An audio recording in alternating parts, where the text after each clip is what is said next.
اللہ وبرکاتہ۔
الحمد لله وحده والصلاة والسلام على من لا نبي بعده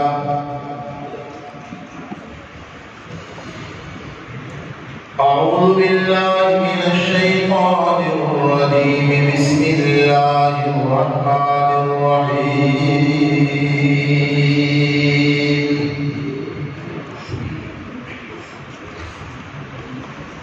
الله لطيف بعباده من يشاء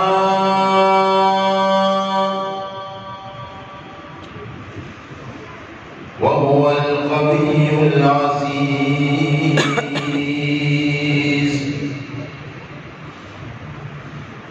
صدق الله مولانا العظيم وصدق رسوله النبي الأمي الكريم ونحن على ذلك لمن الشاهدين والشاكرين والحمد لله رب العالمين.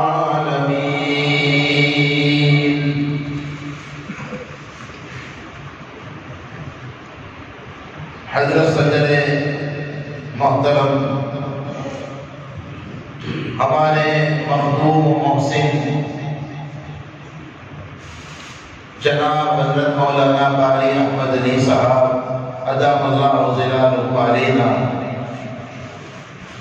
گراں قدر علماء کرام، طلباء نظام، محترم بزرگوں، عزیز دوستوں، اس نورانی و عرفانی محفل و مجلس میں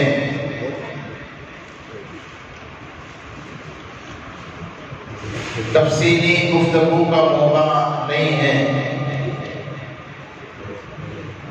اللہ رب العزت کے فضل سے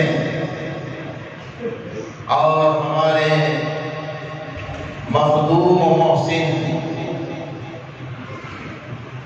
اس جامعہ کے روح رواں حضرت اقدس قاری احمد علی صاحب دعوت برکاتہم علینا کے توجہات کی برکت سے کچھ عرض کرنے کی کوشش کرتا ہوں. حقیقت یہ ہے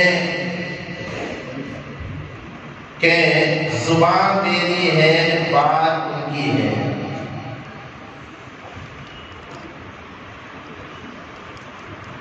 اللہ تبارک و تعالی اپنے بندوں پر بہت ہی زیادہ مہربان ہے.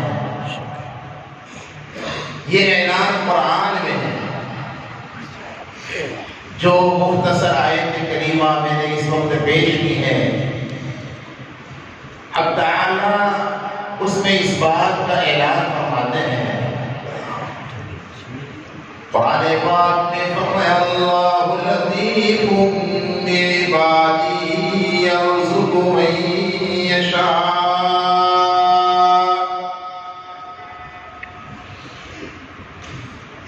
اللہ اپنے بندوں پر بڑے مہربان ہے، اپنے سبھی بندوں پر لطف و کرم کا ہر وقت معاملہ فرماتے ہیں.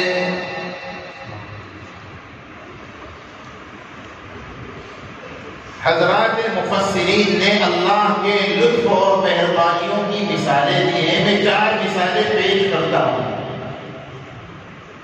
اللہ اپنے سبھی بندوں پر، صرف فرما برداروں پر نہیں، چونکہ وہ تو سب کے رب ہے نا.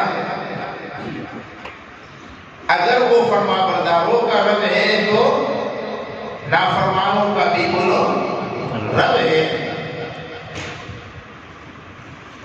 ساری مخلوق اللہ کا کنبہ ہے. مجھے حضرت کی برکت سے ایک شعر یاد آ گیا. قرآن پاک کی شروع ہی میں حق تعالی نے جو اپنا تعارف کروایا، کسی شاعر نے اس کو یوں کہا،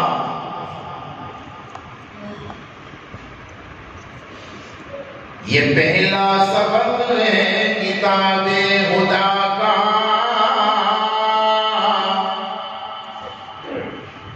یہ پہلا سبق ہے کتاب خدا کا، کہ مخلوق ساری ہے کنبہ خدا کا. سرکار دو عالم صلی اللہ علیہ وسلم نے ارشاد فرمایا، الخلق عیال اللہ، ساری مخلوق اللہ کا کنبہ ہے، اللہ کا کبھی جیسے ہر شخص اپنے کنبے سے محبت کرتا ہے، رب العالمین بھی اپنے سبھی بندوں سے محبت کرتے ہیں۔ لیکن ایک بات یاد رکھو صاحبوں، اللہ اپنے سبھی بندوں سے محبت تو ضرور کرتے ہیں، وہ فرما بردار ہو یا نافرمان ہو، لیکن راضی ان بندوں سے ہوتے ہیں جو اللہ کے فرما بردار ہیں۔ محبت تو سب سے کرتے ہیں، ہاں البتہ راضی ان سے ہوتے ہیں جو اس کے فرما بردار ہے۔ بہرحال اللہ لطیف بعبادہ کی 4 مثالیں پیش کرنے کی کوشش کرتا ہوں۔ اللہ اپنے بندوں پر مہربان ہے۔ امام قرطبی فرماتے ہیں اس کی ایک مثال تو یہ ہے، گنہگاروں کو گناہوں کے باوجود اللہ تبارک و تعالی فوراً پکڑ بولو نہیں فرماتے نا، پکڑ کر سکتے ہیں کہ نہیں کر سکتے ہیں، لیکن اللہ تبارک و تعالی گنہگاروں کو گناہوں کے باوجود مہلت دیتے ہیں، موقع دیتے ہیں۔ میرے بندے نے ابھی نفس و شیطان کے بہکاوے میں آ کر گناہ کر لیا، اسے فوراً نہ پکڑو، فرشتوں نے مہلت دو، شاید بعد میں توبہ کر لے۔ اللہ کا یہ مہلت دینا، گنہگاروں کو موقع دینا، یہ اس کے لطف و کرم کی مثال ہی تو ہے۔ ورنہ قرآن نے تو کہا نا وَلَوْ يُؤَاخِذُ اللَّهُ النَّاسَ بِظُلْمِهِمْ مَا تَرَكَ عَلَى ظَهْرِهَا مِن دَابَّةٍ، ہر گناہ پر پکڑ کرنا شروع کر دیں، ہم اور آپ تو زندہ بھی نہیں رہ سکتے۔ اور جو مصیبت آتی ہے نا وہ سارے گناہوں کی نحوست نہیں ہے، وہ بھی قرآن دیتا ہے۔ قرآن پاک میں فرمایا مَا أَصَابَكُم مِّن مُّصِيبَةٍ فَبِمَا كَسَبَتْ أَيْدِيكُمْ وَيَعْفُو عَن كَثِيرٍ۔ رب العالمین نے ارشاد فرمایا ہم بہت سے گناہوں کو تو یوں ہی معاف کر دیتے ہیں، ہر گناہ پر پکڑ نہ کرنا یہ اس کے لطف و کرم کی مثال ہے۔ اللہ لطیف، تفصیلات میں جانے کا موقع نہیں۔ دوسری مثال، گنہگاروں پر گناہوں کے باوجود اللہ تبارک و تعالیٰ ان کو اپنی نعمتوں سے محروم بولو نہیں کرتے نا، ورنہ اب تعالیٰ کو تو اختیار بھی ہے، طاقت بھی ہے، قدرت بھی ہے، اس کی طاقت بھی زبردست، اس کی حکمت بھی زبردست۔ حق تعالیٰ چاہتے تو یہ ہو سکتا تھا جہاں بندے نے کوئی بدزبانی کی فرشتوں کے ذریعے زبان کھچوا دیتے، جہاں کوئی بد اخلاقی کی فرشتوں کے ذریعے ڈنڈے لگواتے، جہاں کوئی بد نگاہی کی آنکھوں کی روشنی چھین لیتے، جہاں کوئی بد سنوائی کی قرآن سننے کے بجائے گانے سنے، قرآن سننے کے بجائے نبی کی نام سننے کے بجائے میوزک سنتا ہے، اللہ کی نعمتوں کی ناقدری کرتا ہے، کان کی ناقدری کرتا ہے۔ اللہ اگر چاہتے ہیں تو کانوں میں سننے کی جو نعمت دی ہے، جو طاقت رکھی ہے، چھین سکتے تھے، لیکن یہ اس کے لطف و کرم کی مثال ہے۔ گنہگاروں پر گناہوں کے باوجود اللہ ان کو نعمتوں سے محروم نہیں کرتے۔ تیسری مثال، اللہ لطیف بعبادہ، گناہوں کے باوجود اللہ تبارک و تعالیٰ گنہگاروں پر اپنے رزق کا دروازہ بند بولو نہیں کرتے نا، ہاں بند نہیں کرتے، لیکن علماء نے فرمایا اور حدیث سے معلوم ہوتا ہے گنہگاروں پر رزق کا دروازہ بند تو نہیں کرتے، البتہ تنگ ضرور کر دیتے ہیں نا۔ حدیث میں ہے بعض گناہ ایسے ہیں جس کی نحوست سے اللہ گناہ کی نحوست سے اللہ روزی کو تنگ کر دیتے ہیں، بند تو نہیں کرتے۔ فرما برداروں کو اگر روزی دی جاتی ہے تو نافرمانوں کو بھی روزی دی جاتی ہے، لیکن فرق یہ ہے، میں حضرت کی برکت سے ایک بات عرض کرتا ہوں، فرما برداروں کو بھی روزی کون دیتا ہے بولو اللہ، ارے بولو نا، اللہ ہی دیتا ہے، اور نافرمانوں کو بھی روزی کون دیتا ہے بولو اللہ ہی دیتا ہے، لیکن فرق ضرور ہے، فرما برداروں کو خوش ہو کر دیتا ہے، نافرمانوں کو ناراض ہو کر دیتا ہے۔ فرما برداروں کی روزی میں برکت ڈال دیتا ہے اور نافرمانوں کی روزی سے برکت نکال یہ فرق ہے۔ بہرحال اللہ لطیف بعبادہ، چوتھی مثال اپنے بندوں کو عمل قلیل پر اجر عظیم عطا کرتا ہے نا؟ چھوٹے چھوٹے اعمال پر کتنے بڑے بڑے اجر دیتا ہے۔ آپ دیکھیے نا، 4 مثالیں اس کی بھی ذرا سے حضرت اگر اجازت ہوگی 4 مثالیں اس کی بھی سن لو۔ عمل قلیل پر اجر عظیم کی جو مثالیں قرآن نے بیان کی، بہت مشہور تو یہی ہے کہ اگر ایک نیکی کرو گے کتنا ثواب ملے گا؟ بولو۔ یہ اللہ لطیف بعبادہ کی تو مثال ہے۔ قرآن پاک میں فرمایا من جاء بالحسنۃ فلہ عشر امثالها۔ رب العالمین نے ارشاد فرمایا ایک نیکی اگر تم کرو گے میں تمہیں 10 گنا بڑھا کر اجر ثواب عطا فرماؤں گا۔ اعمال صالحہ پر یہ کم سے کم اجر کی مثال ہے۔ آپ نے پڑھا نا حدیث پاک میں، عبداللہ ابن مسعود کی روایت پڑھ چکے ہو آپ، الف لام میم اگر پڑھا، کیا پڑھا بولو ذرا؟ الف لام میم۔ آقا فرماتے ہیں الف پر 10 نیکی، لام پر 10 نیکی، میم پر 10 نیکی، 30 نیکی عطا کرتے ہیں۔ اور ہم نے حضرت قاری صاحب سے سنا تھا یہ تو عام حالات میں قرآن پاک کی تلاوت کا اجر ہے، لیکن روایتوں میں آتا ہے اگر اللہ کا قرآن نماز میں کھڑے ہو کر پڑھا جائے تو ایک ایک حرف پر اللہ کے یہاں 100 نیکی دی جاتی ہے۔ اور اگر نماز میں بیٹھ کر اللہ کا قرآن پڑھا جائے ہر حرف پر 50 نیکی، اور اگر غیر نماز میں باوضو ہو کر پڑھا جائے ایک ایک حرف پر 25 نیکی، اور غیر نماز میں بغیر وضو کے حافظ قرآن ہے پڑھ رہا ہے تو تب جا کر کے ہر حرف پر 10 نیکی۔ اور اگر مالی عبادت ہے، ہمارے مخلصین نے، حضرت قاری صاحب نے، ان کے رفقاء نے حضرت نے تربیت ایسی کی ہے، تمام کے تمام رفقاء نے، محسنین نے کتنا لٹایا، بہت مبارک ہے یہ بات، اللہ بہت قبول فرما دے۔ اسے ذریعے نجات، ذرا امین کہو نا، اسے ذریعے نجات بنا دے، ذخیرہ آخرت بنا دے اللہ تعالیٰ۔ اس مال کو ان کے سارے مرحومین کے لیے، بلکہ ہمارے حضرت مولانا عثمان صاحب کے حق میں، اور حضرت مولانا وہ حافظ صاحب جو تھے ان کے حق میں، اور مولانا عبدالرحیم صاحب کے حق میں، میرے والد صاحب مولانا صدیق صاحب رحمۃ اللہ علیہ، حضرت قاری صاحب کی والدہ مرحومہ کے حق میں، ہمارے جنید بھائی کی والد گرامی اور ان کی بہن وغیرہ، تمام کے تمام یہاں جتنے بھی محسنین ہیں، جن لوگوں نے جتنا مال خرچ کیا ہے، بھائیوں خوش نصیب ہو، آپ کا مال راہ خدا میں لگ رہا ہے، علماء پر لگ رہا ہے، طلباء پر لگ رہا ہے، اللہ رسول کے مہمانوں پر لگ رہا ہے، دنیا نہ جانے کہاں کہاں اپنا مال لگاتی ہے۔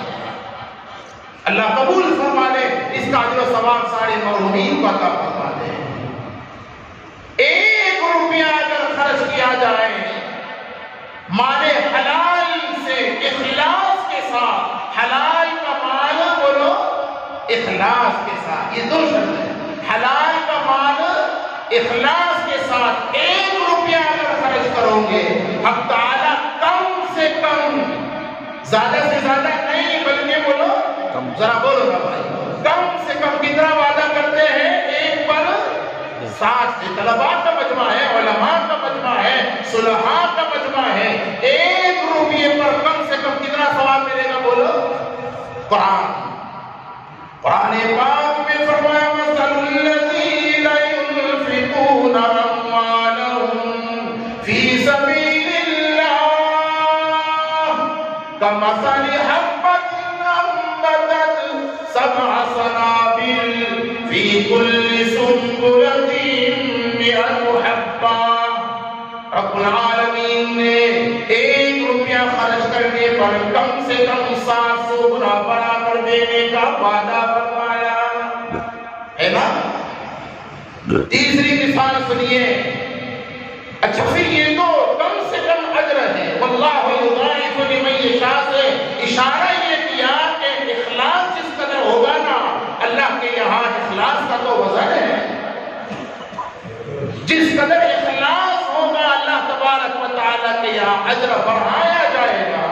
ابھی ہمارے مخلص دوست حضرت مولانا یہاں جامعہ کے شیخ الحدیث مفتی عارف صاحب سے آپ نے درس بخاری میں سنا، وَنَضَعُ الْمَوَازِينَ الْقِسْطَ کی بہت شاندار علمی عرفانی تحقیقی تشریح فرما رہے ہیں۔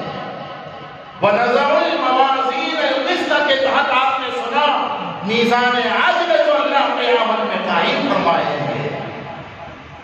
الترغیب کی روایت ہے، مجھے پتہ نہیں شاید آپ کو حضرت نے بتلایا ہوگا، میں اس وقت نہیں تھا۔ الترغیب کی روایت سے تو پتہ چلتا ہے کہ یہ میزان عدل کتنا بڑا ہوگا۔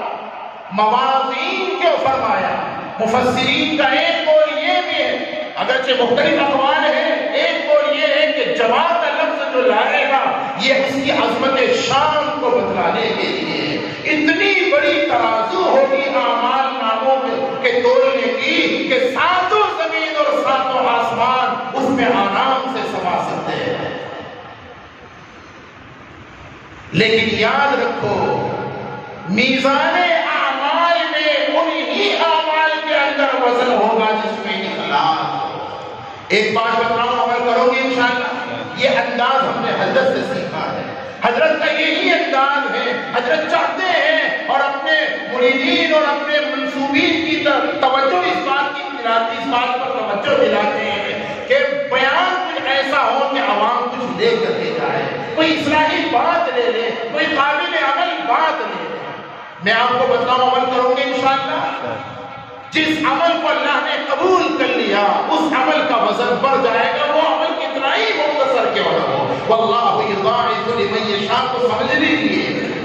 روایتوں میں تو آتا ہے کھجور کی گٹھلی کوئی حیثیت ہے اس کی، کتنی کھجوریں نہ جانے کھا کھا کر گٹھلیاں ہم بولو نا پھینک دیتے نا، اس کی کوئی حیثیت ہی کیا ہے؟ آقا فرماتے ہیں کھجور کی گٹھلی کے برابر صدقہ اگر دیا، یہاں تو مخلصوں نے ہزاروں سے لٹایا، کھجور کی گٹھلی کے برابر اگر صدقہ کیا تو اللہ تبارک و تعالیٰ اس مخلصانہ صدقے کی پرورش کرتے ہیں جیسے حدیث میں آقا فرماتے تم بچڑے کی پرورش کرتے ہو۔ اور محدثین کمال کر جاتے ہیں، محدثین فرماتے ہیں اشارت النص سے ثابت ہوا کہ بچڑا پالنا چاہیے۔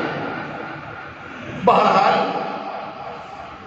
روایتوں میں یوں آتا ہے کہ چھوٹے سے عمل لیکن اخلاص کے ساتھ کیا تھا، اللہ تبارک و تعالیٰ اس کے اجر کو اتنا بڑھائیں گے کہ میزان عمل میں پہاڑوں کے برابر اس چھوٹے سے عمل کے اجر کو پہاڑوں کے برابر ہوگی۔ جو بات مجھے عرض کرنی ہے کرو گے انشاءاللہ؟ ہم چاہتے ہیں کہ ہمارا عمل قبول ہو جائے، ذرا بتاؤ نا بھائی کون چاہتا ہے؟ سارے حضرات سب ارادہ کرتے ہو انشاءاللہ؟ چار علامتیں ہیں، دیکھو یہ بھی جو چار باتیں سن لو، جس عمل میں چار باتیں پائی جائے کتاب و سنت کی روشنی میں، ہم نے ان مخلصین سے ان بزرگوں سے سنا، جس عمل میں کتنی باتیں ذرا بولو؟ چار باتیں پائی جائے، سمجھ لو وہ عمل اللہ کے یہاں قبول ہے۔ قبول، وہ نماز ہو تو قبول، وہ روزہ ہو تو قبول، وہ حصول علم والا عمل ہو تو قبول، وہ صدقہ خیرات ہو تو قبول۔ کتنے باتیں بولو؟ چار باتیں یاد رکھو گے انشاءاللہ؟ چار باتیں۔ نمبر ایک، وہ عمل اتباع سنت اور شریعت کے مطابق کیا جائے۔ میرے عزیز طلبہ، یہ جو آپ کو نور الانسان سے لے کر ہدایات تحقیق و فقہ کی کتابیں پڑھائی جاتی ہیں، اس میں جو مسائل بتلائے جاتے ہیں نا عبادات کے متعلق اور ایسے ہی اخلاقیات سے متعلق، معاملات سے وغیرہ وغیرہ، ان سب کا مقصد تو یہی ہے کہ شریعت کے سارے احکام ہمارے سامنے آئے تاکہ ہم اس پر عمل کر سکیں۔ یہ حصول علم برائے عمل ہے۔ بہرحال چار باتیں۔ نمبر ایک، پہلی شرط عمل کی قبولیت کی یہ ہے کہ وہ عمل شریعت کے مطابق ہو، سنت کے مطابق ہو۔ شریعت کے خلاف اگر عمل ہے، بدعت شامل ہے، وہ عمل بظاہر کتنا ہی مزین اور خوبصورت کیوں نہ ہو۔ شیطان نے کہا تھا وَزَيَّنَ لَهُمُ الشَّيْطَانُ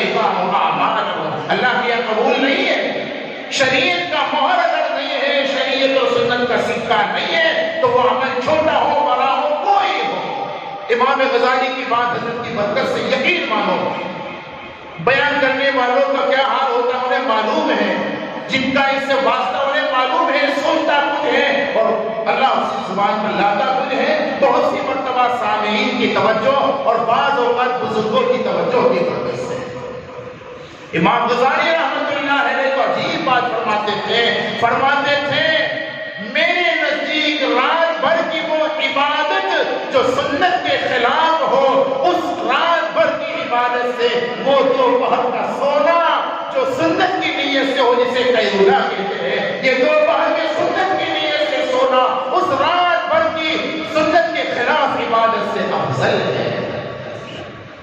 پہلی شرط عمل کے قبول ہونے کی وہ عمل شریعت اور سنت کے مطابق ہو۔ نمبر 2 دوسری شرط اخلاص نیت کے ساتھ وہ عمل ہو۔ اخلاص اگر نہیں، ظاہر بات ہے کوئی قبول ہی نہیں۔ حدیث میں ہے نا ہمارے آقا نے جیسے شرک جلی سے بچنے کی تاکید کی، شرک خفی سے بھی ابھی موقع نہیں، ورنہ قرآن نے ہمیں بڑے پیار کے ساتھ یہ کہا یا ایھا الذین آمنوا اطیعوا اللہ واطیعوا الرسول ولا تبطلوا اعمالکم، اے لوگوں اپنے اعمال کو ضائع نہ کرو، یقین مانو گنجائش نہیں، ورنہ 4 ایسی خطرناک برائیاں ہیں جس سے ثابت ہوتا ہے ان برائیوں کی وجہ سے بندوں کے اعمال ضائع ہو جاتے ہیں۔ جلدی سے سن لیجئے، عقیدے کی خرابی، اگر عقیدہ خراب ہے کتنا ہی عمل کرو اللہ کے یہاں آخرت میں اس کا کوئی اجر نہیں۔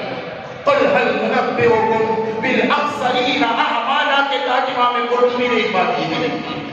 نمبر 2 شرک خفی، ریاکاری کی وجہ سے اعمال بندوں کے ضائع ہو جاتے ہیں۔ حدیث میں مضمون موجود ہے، مشکات وغیرہ میں بڑی روایات موجود ہے، قیامت میں اللہ تعالیٰ ریا، اور وہ ایک مثال دیتے ہوئے مجھے بڑا ڈر لگتا ہے۔ کتاب العلم میں وہ مثال ہے نا، سخی کو بلا، بس میں ذرا سا اشارہ ہے لیکن اشاروں میں بھی کہتے ہوئے چکے مخلصین کا مجمع ہے، اللہ کرے ہم مخلصین میں شامل ہو جائے۔ بھائیوں بہت دعائیں کرنی چاہیے، خدا نہ خواستہ اخلاص اگر نہ ہوا تو کتنا ہی مجاہدانہ زندگی کیوں نہ ہو، اور کتنا ہی میں وہ لفظ زبان پر لانے کی جرات نہیں کر سکتا۔ یہ علماء اشارہ سمجھ گئے، 3 لوگوں کو جو بلایا جائے گا ان سے کارگزاری نہیں جائے، کیا کیا تم نے؟ سخی کہے گا اے اللہ سخاوت کا کوئی موقع چھوڑا ہی نہیں، لیکن عالم الغیب والشہادہ اللہ کی ذات ہے، یعلم خائنۃ الاعین وما تخفی الصدور، اس کی ذات، وہ جانتا ہے کہ کس کے لیے کیا ہے۔ اگر خدا نہ خواستہ اخلاص نہ ہوا تو سب بیکار۔ بہرحال اخلاص نیت دوسری شرط عمل کی قبولیت کی۔ اور بھی وہ جو 3-4 باتیں یہاں اس سے متعلق ذرا سن لیجیے، کام آئے گی۔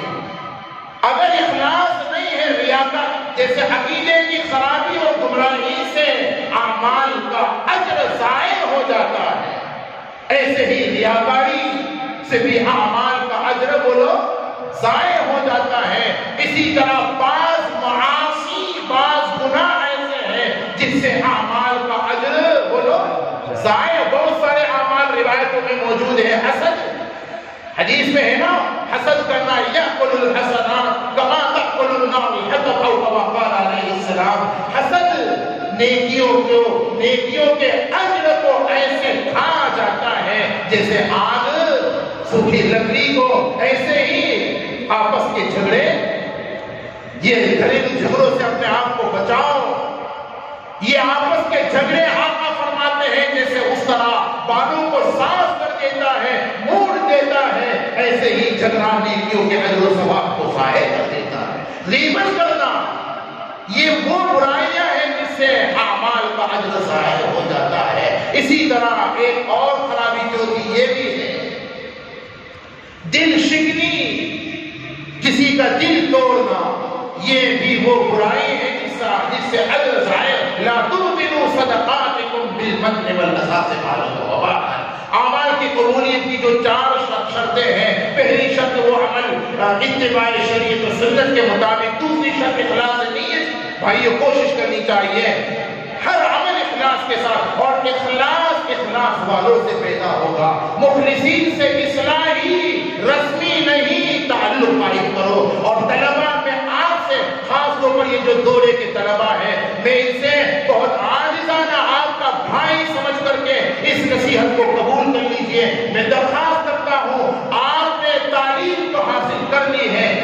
تربیت کے لیے اپنے مخلص مشفق استاد سے بیعت ہو جائیے اور اپنی اصلاح کے لیے کہیں اور آپ کو جانے کی ضرورت نہیں، اس خدا کے خزانے سے فائدہ اٹھائیے، حضرت سے بیعت ہو جائیے۔ حضرت تھانوی کی وہ بات یاد رکھیے، حضرت فرماتے تھے ایک شخص علم حاصل کر لے اور بزرگوں سے اصلاحی تعلق قائم کر کے بیعت ہو کر کے اپنی اصلاح نہ کروائے، وہ ایسا ہی ہے گویا وضو تو کیا ہے اس نے لیکن نماز نہیں پڑھی۔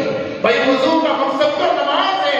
ہمارے شیخ حضرت شیخ المشائخ حضرت مولانا قمر الزمان ادام اللہ ظلالہ علیہ فرماتے تھے تعلیم کا مقصد ہی تربیت ہے۔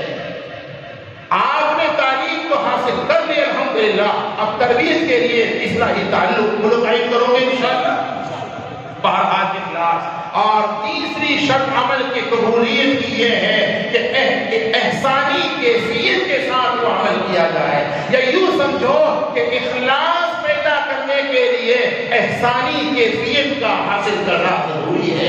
احسانی کیفیت تو آپ پڑھ ہی چکے ہیں، حدیث احسان میں، حدیث جبریل میں آپ نے پڑھا ہے۔ احسانی کیفیت کا مطلب یہ ہے ہر عمل کرتے وقت وہ عمل مسجد میں کیا جائے، وہ عمل بازار میں کیا جائے، خوشیوں میں کیا جائے، غمیوں میں کیا جائے، بہرحال ہر عمل کرتے وقت یہ کیفیت ہو، یہ دھیان ہو، یہ استحضار ہو، بلکہ یہ یقین ہو کہ میں میرے رب کے سامنے کھڑا ہوں۔ یہ احسان کا اعلیٰ اور کہوں گا نبیوں والا درجہ تھا، نبیوں کو احسان کا یہ اعلیٰ درجہ حاصل۔ لیکن اگر احسانی کیفیت کا یہ اعلیٰ اور نبیوں والا درجہ حاصل اگر ہم اپنی کمزوریوں کی وجہ سے نہ کر سکے تو کم سے کم جو ادنا درجہ ہے وہ ولیوں والا، اور وہ یہ ہے کہ یہ خیال اور یہ تصور ہو ہر عمل کے وقت کہ میرا رب مجھے دیکھ رہا ہے۔ الم یعلم بان اللہ یری۔ اور جوانوں اگر یہ آیت ہمارے پیش نظر رہے تو راتوں کی تنہائیوں میں پھر ہم چیکنگ شیکنگ نہیں کریں گے۔ اگر یہ آیت کا مضمون ذہن میں رہے گا کہ میرا رب مجھے دیکھ رہا ہے، وہ تنہائیوں میں بھی دیکھ رہا ہے، وہ مجموعوں میں بھی دیکھ رہا ہے، وہ ہر حال میں مجھے دیکھ، اور وہ لوگ دیکھ رہا ہے کہ نہیں دیکھ رہا ہے، کوئی مانے نہ مانے ہمارا تو ایمان ہے اور ہونا چاہیے کہ نہیں ہونا چاہیے۔ گناہوں سے بچنے کے لیے اس آیت کریمہ کا مراقبہ بھی ضروری ہے۔ احسانی کیفیت کے ساتھ وہ عمل کیا جائے، اس سے اخلاص پیدا ہوگا، اور عمل کی قبولیت کی چوتھی شرط یہ ہے استقامت کے ساتھ کیا جائے۔ سمجھے نا، اللہ کو وہ عمل پسند ہے، حدیث کا خلاصہ آپ پڑھ چکے ہو، جو عمل چاہے مختصر ہو لیکن بولو ہمیشہ کیا جائے۔ حضرت مثلا آپ کو تسبیح بتلائی، اب ہمیشہ اگر چاہے 3 تسبیح آپ پڑھیے، لیکن کیسے پڑھیے بولو؟ رمضانی نہ بنو لوگو، رحمانی بنو۔ ہم رمضان کے بندے نہیں، ہم تو ذرا بولو نا بھائی رحمان کے بندے ہیں۔ رمضان میں بھی ہم اسی کا حکم مانیں گے اور غیر رمضان میں بھی اسی کا حکم مانیں گے۔ رمضان میں بھی نماز تسبیحات کا اہتمام اور غیر رمضان کرو گے انشاءاللہ۔ تو بہرحال بہت سی باتیں ہیں لیکن وقت میں گنجائش نہیں، ابھی انشاءاللہ ہم حضرت سے بھی فائدہ اٹھائیں گے۔ میں عرض یہ کرنے جا رہا تھا کہ اعمال چھوٹے چھوٹے عمل پر اجر عظیم کی جو مثالیں قرآن نے اخلاص کے ساتھ عمل کرنے کی جو مثالیں بیان، جو اجر و ثواب بیان کیا، تیسری مثال بھی ذرا سا جلدی سے سن لیجئے۔ عمل قلیل پر اجر عظیم کی پہلی مثال تو ہم نے دی کہ کم سے کم 10 گنا اجر، دوسری مثال مالی کی عبادت میں کم سے کم 700 گنا اجر، اور جتنا اخلاص اس سے زیادہ، اور تیسری مثال بھی سن لیجئے۔ بعض اعمال ایسے ہیں، میں یہی بتانے جا رہا تھا، 700 گنا سے بھی زیادہ اللہ تعالیٰ زمین و آسمان سے جو وسیع ترازو ہے، میزان عمل ہے، ایک دفعہ کے سبحان اللہ کہنے سے اللہ تعالیٰ اجر و ثواب سے میزان عمل کو بڑھ دیں گے۔ بولو نا سبحان اللہ۔ حدیث میں پڑھا کہ نہیں پڑھا ہے؟ طلبہ آپ نے پڑھا ہے، الطہور شطر الایمان وسبحان اللہ والحمد للہ تملأ المیزان۔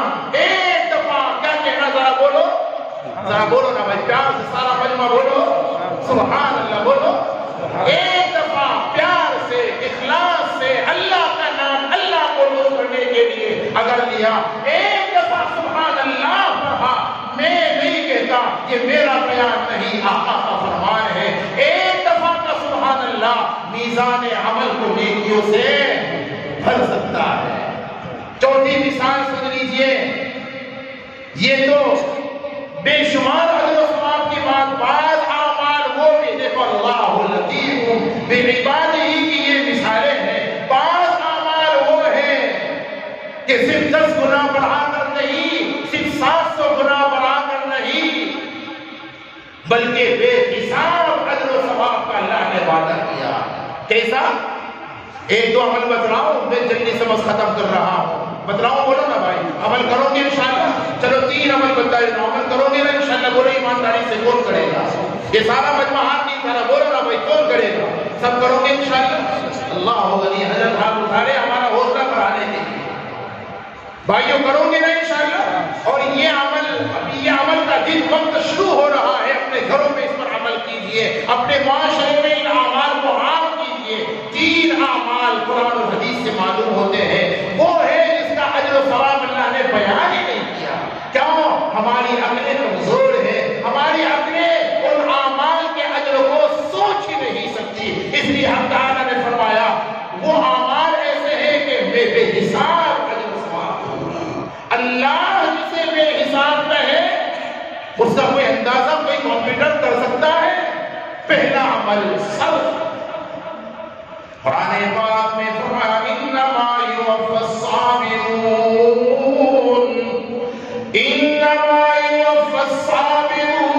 اجرهم بغیر حساب۔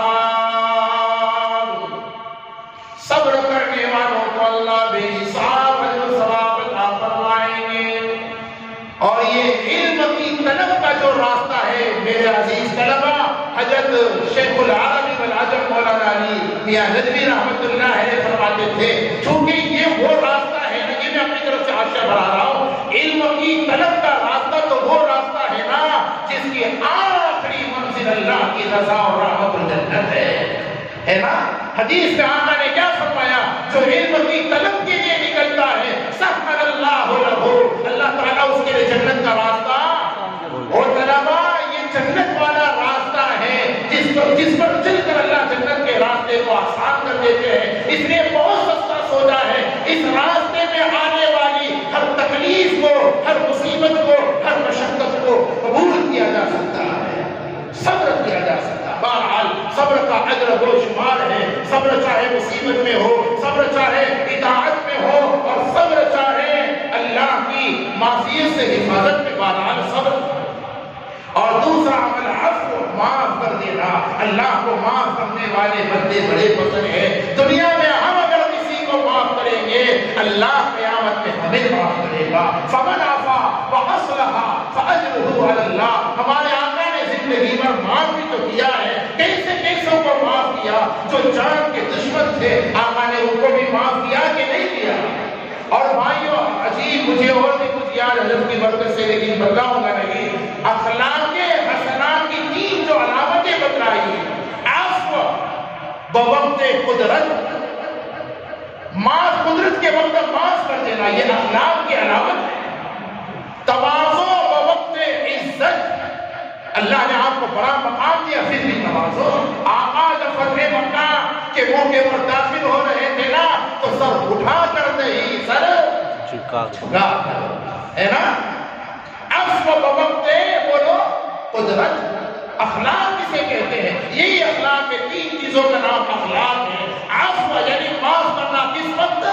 بیوی کو آپ برابر کڑوی کسیلی سنا سکتے ہیں، اپنے چھوٹوں اور خادموں کو خوب ڈانٹ سکتے ہیں، لیکن قدرت تو پوری ہے، لیکن اللہ کے لیے معاف کر دینا، عفو بوقت قدرت۔ اور کسی طرح تواضع بوقت عزت، یہ اخلاق کے علاوہ رہا میں اپنی بات کو سمیٹ رہا ہوں، میں عرض ہی کر رہا تھا معاف کرنا بہت مبارک عمل ہے۔ اسی طرح تیسرا بھی ایک عمل صوم، روزہ، آقا نے اس کے اجر و ثواب کو بیان نہیں فرمایا، حدیث قدسی میں اتنا بتلا دیا، اب تعالیٰ فرماتے روزہ میرے لیے ہے اور میں ہی اس کا اجر و ثواب کتنا دوں گا، بتلایا نہیں۔ یہ ہے اللہ لطیف بعبادہ کی ہے۔ اللہ تعالیٰ اس کا یقین میرے بھائیوں یہ مدارس کے اندر کتاب و سنت کے یہ خزانے لٹائے جاتے ہیں، یہ قربان جائیں ہمیں علماء پر۔ یہ علماء دن رات محنتیں کر کے اپنی صلاحیتوں کو اللہ کے قرآن کے پیچھے، اللہ کے نبی کے فرمان کے پیچھے کھپا دیتے ہیں، اپنے آپ کو لگا دیتے ہیں۔ حضرت نبی مجھ سے فرما رہے ہیں حضرت قاری صاحب، ان دنوں میں اساتذہ نے اتنی محنت کی، طلباء نے اتنی محنت کی، صرف کھانے کا وقت ان کے لیے ملتا تھا، باقی تقریباً دن رات اپنے آپ کو انہوں نے کھپایا لگایا، اتنا اپنے آپ کو لگاتے ہیں۔ یہی وہ لوگ ہیں جن کو یہ حق ہے، قیامت میں جب اللہ کے دربار میں جائیں گے تو اللہ انہی لوگوں سے کہے گا، میرے بندو میں نے تمہارے سینے میں اپنا علم اس لیے تھوڑا ہی رکھا تھا کہ میں تمہیں عذاب دوں، جاؤ تمہارے گناہوں کے باوجود میں تمہیں معاف کرتا ہوں۔ اللہ تعالیٰ ان حقائق پر ہم سب کو یقین عطا فرمائے، ان فضائل کا ہم سب کو مصداق بنائے۔ حضرت قاری صاحب کا سایہ عاجل و سلامت برقرار رکھے، جو کچھ کہا سنا ان باتوں پر اخلاص کے ساتھ ہم سب کو عمل کی توفیق عطا فرما دے، آمین۔ وآخر دعوانا الحمدللہ رب العالمین۔